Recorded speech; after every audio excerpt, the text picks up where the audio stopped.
We're at the park today, and I just kind of wanted to think out loud about why it is that we attract certain events into our lives, why it is that we experience certain events.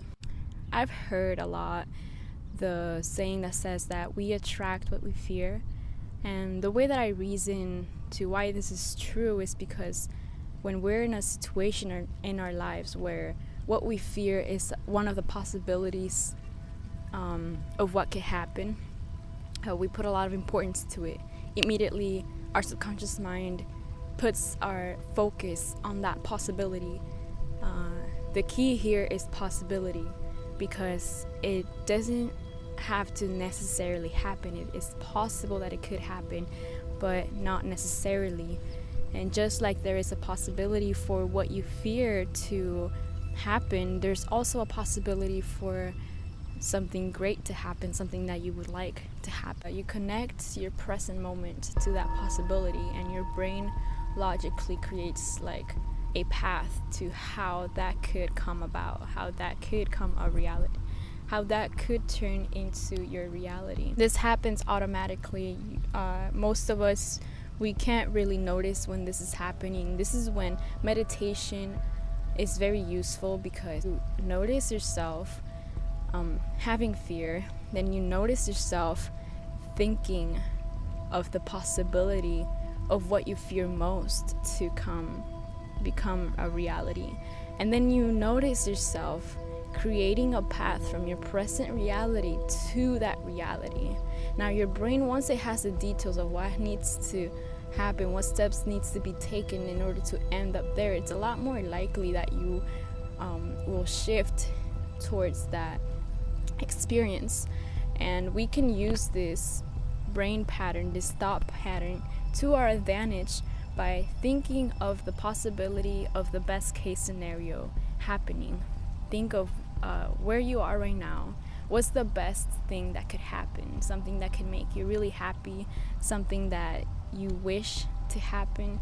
And then once you do that and you embody the feeling of that thing actually happening, when you feel the excitement, just like you feel the fear when you think of that possible experience happening, when you feel the excitement of the best case scenario happening, your brain will create a thought, your brain will create kind of like the steps necessary to get there, the details necessary to end up in that situation. And when we do this, we are more likely to shift our actions and our thoughts to be more in alignment with those steps needed to take to end up in that circumstance.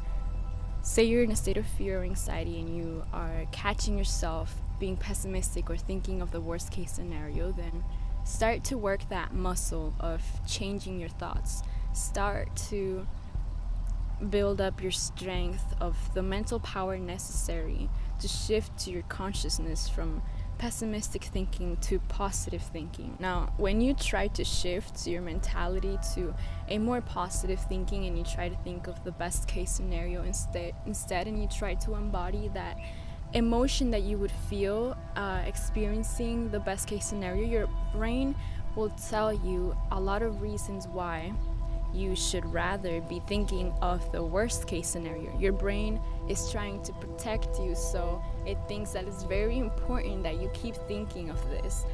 It's important to keep in mind if there's something that you could do about to prevent, but it is not necessary to dwell or to continuously think about the worst case scenario. See if there's anything you can do to prevent that scenario to happen. Train your brain to switch and to halt these thoughts and to switch into best case scenario thinking. And that transition, like any other type of change in life, will take some time to adjust. It won't be so flowy. It's almost like a snap. Like you have to break that pattern of thought and change automatically. Another thing that I've heard a lot is how thoughts aren't necessarily negative or positive. Thoughts are just thoughts, and we decide if the thoughts we're having are negative or positive.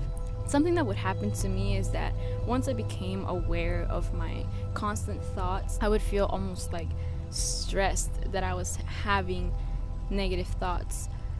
When I came across this idea that you put the charge in your thoughts, you decide whether they're negative or positive, and once you decide if they're negative or positive, then you will feel the emotion. But before you feel any emotion from your thoughts, you are deciding whether they're negative or positive, and from that decision comes the emotion. If you are going through life and you see like some sort of symbolic reminder of an idea, and then that idea submerges from your subconscious mind, and you have connected in the past a negative charge to this idea, then you will feel the negative emotion. If we want to change our experiences to more positive experiences, we have to be able to change our thoughts to more positive thoughts. Now, this idea that thoughts are neither positive or negative means that we can decide that our thoughts are positive, even regardless of what our thoughts are, regardless of what we're thinking in this current moment.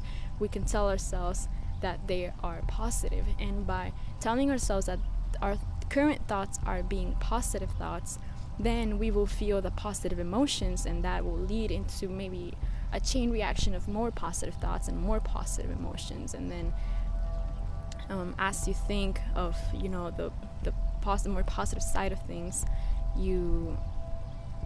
that'll lead to thinking of best case scenarios or more happy possibilities. And when you think about those, your brain will create the steps necessary to get there, and once your brain does that, automatically you will be more inclined to taking the steps necessary to end up in that situation.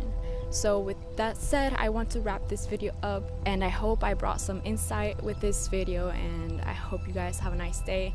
Keep in mind that you decide whether your thoughts are positive or negative, and I'll see you next week.